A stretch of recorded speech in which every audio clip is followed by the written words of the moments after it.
The Bone Scroll. Elemental Legacy Book 6. Written by Elizabeth Hunter. Narrated by Sean William Doyle. To all the scientists, the researchers, protocol watchers, and data junkies, for all the healthcare workers, the doctors and nurses, lab techs and therapists, and for all of their families who have sacrificed countless hours without them.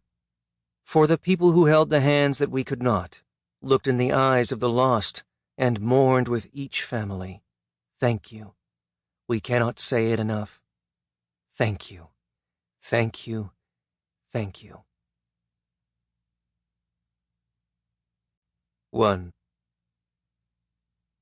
The water vampire wanted to meet at a self-storage yard near the airport, which didn't instill a sense of confidence in Ben Vecchio. The damp night air over San Francisco wrapped frigid fingers around his throat and slid down his collar as he hovered over the appointed meeting place. In the distance, the seemingly endless queue of jumbo jets circled, waiting for their turn to land at the airport by the bay. The storage yard off Old Bayshore Highway was like any other anonymous industrial complex in the United States.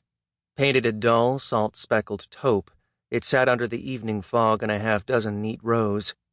Nothing about the yard would have seemed off to a human, but Ben could scent multiple threads of omnis, the immortal power that animated their kind, drifting in the air. Vampires guarded the place.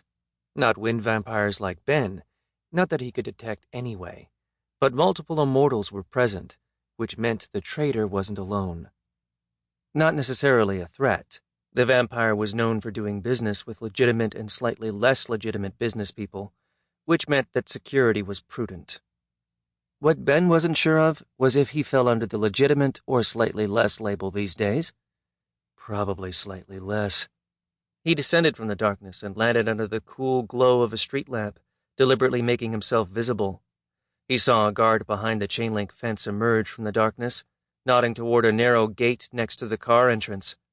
The guard took a device from his pocket and pressed a button, speaking into it. Ben stood at the gate, waiting. He knew he was on camera. He could feel the electronic waves emanating from the building. It was an erratic ability that had emerged in the past few months that was both useful and annoying. Being a fairly new vampire, Ben was still developing his omnis.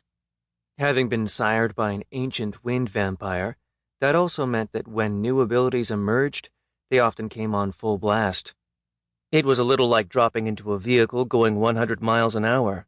Sure, you could get used to it, but it would be a lot nicer if you were there for the... Sample complete.